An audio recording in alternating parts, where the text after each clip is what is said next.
Hello class, my name is DJ Drogue and the topic I picked for this presentation is charter schools. So first we must address the question of what actually is a charter school. Well, according to publiccharters.com, charter schools are public tuition-free schools that are open to all students, often operated independently from the traditional school district. Charter schools provide high-quality instruction from teachers who have the autonomy to design a classroom that fits their students' needs. They are led by dynamic principals who have the flexibility to create a school culture that fosters student performance and parent satisfaction. So, in summary, they are public schools that are not associated with the school district and that provide a higher quality of education that often emphasizes something specific. So how does a charter school become a charter school? Well, a scoring system has been developed to look at the legislation in each state and rate them on how open the state is to having charter schools, called the model law. A perfect score would be 240, but no state is even in the 200s. There are 21 different things that the model law looks at within legislation.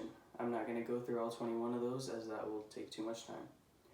Out of 240, Iowa scores a 91, which ranks it 40th out of 44 states that have charter schools.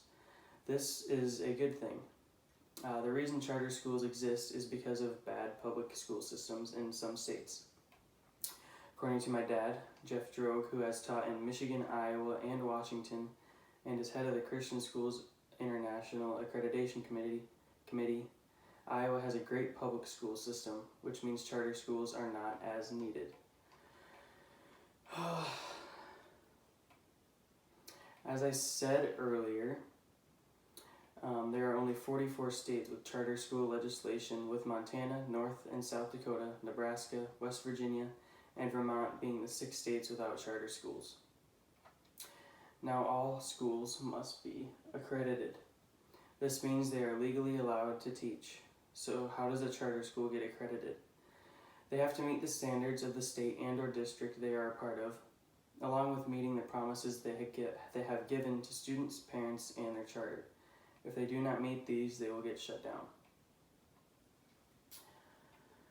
So, now we get into the debate over charter schools.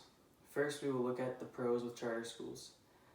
These schools are designed to offer higher quality education to underprivileged kids. They are in place where students, primarily minorities, do not get the education they need to succeed, and they are free. They can also adjust the curriculum to meet the needs of their students, whereas normal public schools can't do that.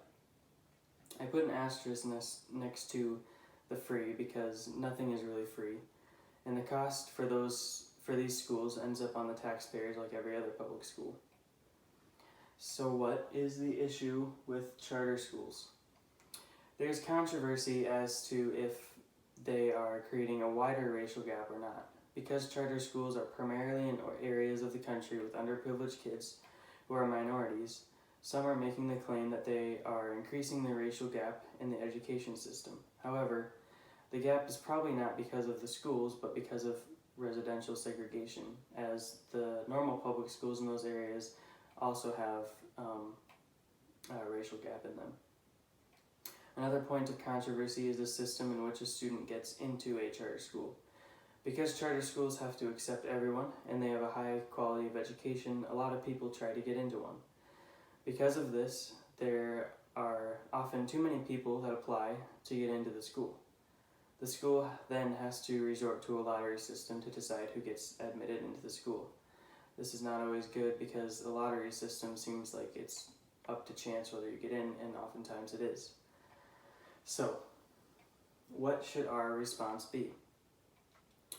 As Christian educators, initially it can be easy for people who teach at, go to, or send their kids to private schools to be against charter schools. The main reason being that they are offering quality education, something private schools pride themselves in, for free. But that free really isn't free because the cost gets covered through taxes that everyone pays, including people associated with private schools who also have to pay then for their tuition. But then how should we respond? As Christian educators, our goal is to educate. That is not limited to our students, but to any student. Charter schools create better education for students that really need it, and we should all we should be all for that. Thank you.